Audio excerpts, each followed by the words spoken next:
Hello, what's up guys? Good morning. Maaga tayo ngayon na malingki para makapagluto ng ah, ang ulam natin sa umaga. Guys, ito na, lalakad-lakad muna tayo. Mas maganda sa umaga, preskong hangin, mapapawisan ka, walking trip na.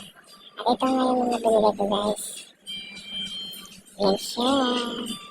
Ang lulutuin natin ngayon ay adobo with tokpan guys. Madadaanan tayo dito ng napakaganda ng view. Ayan siya guys. So, yung halaman yan. Ayan siya guys. O diba? Walking trip so ganda sa umaga. Maaga tayo ngayon na malingki para maaga rin tayo makapagsimula ng gawain. Ayan siya guys. Malapit tayo sa bahay natin. Ayan siya. Medyo wala pa ganong tao kasi nga maaga pa siya. Ayan siya guys. Ayan, lilito lang tayo dito sa street na ito guys. Ayan siya. Malapit na tayo sa bahay.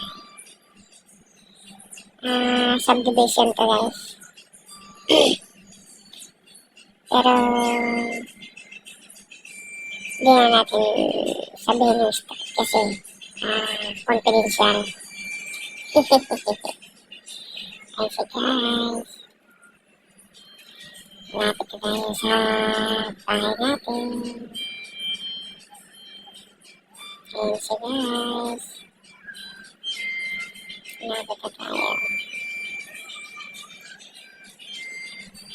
Malapit na tayo sa bahay.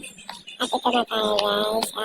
Ngayon isapaw muna natin yung bahaw guys. Sayang ito guys. Napakarami pang isapaw natin dito sa sinain natin. Ayan siya guys. Sapaw natin. Ayan siya. Yan. Sapaw natin. Kayo guys. Nasapaw nyo rin ba yung mga bahaw? Yan. O diba? Sayang kasi pa tapon natin. Hindi ko ganong dinamihan yung para maisapa ko itong bahay. Ngayon, next natin ngayon, magluluto na tayo ng ulam guys. Takpan natin. At ito na siya guys, yung toko nahiwa ko na siya guys. Nahiwa ko na siya. At ito yung mga gamit natin. Ako kasi pag nag-adobo ako, nilalagyan ko ng konting mayonnaise. Saka sili, pangtapak na yan guys. Simpleng recipe na yan guys. It's up to you guys kung anong recipe ang gusto nyo. Nasa inyo naman yan. Pero ito kasi masarap. Masarap siya. Ito chicken sa 1 kilo. Yan, mamasitas oyster sauce. Yan lang, simpleng recipe lang. At saka hindi na natin sinama dito yung tuyo pang yan. Parang sa adobo yan. So, lalagyan natin yan mamaya. Ayan siya guys. Yan tingnan nyo yung mga recipe. Simple na yun guys. Pang-ulam na sa umaga. At saka yung tokwa pala guys. Yan.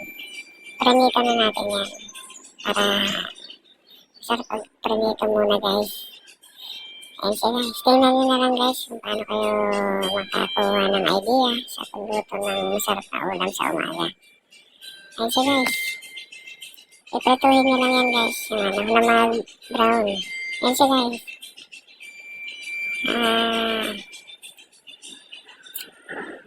Napakasarap yun guys. Hindi siya ganong maalat, hindi rin ganong sobrang matamis. Sakto lang. At ayun na siya guys. Luto na siya guys. Paluto na.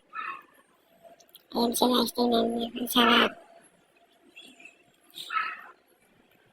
Maraming titibaging kaning bahaw yan guys. Ayan na siya guys. Lagyan natin ng sibuyas pang toppings. Ayan na siya guys. O diba? Simpleng recipe lang. Kaya na rin yan guys. Napakadali lang yan. At saka napakamurang budget lang yan. Thanks guys sa panonood. Salamat.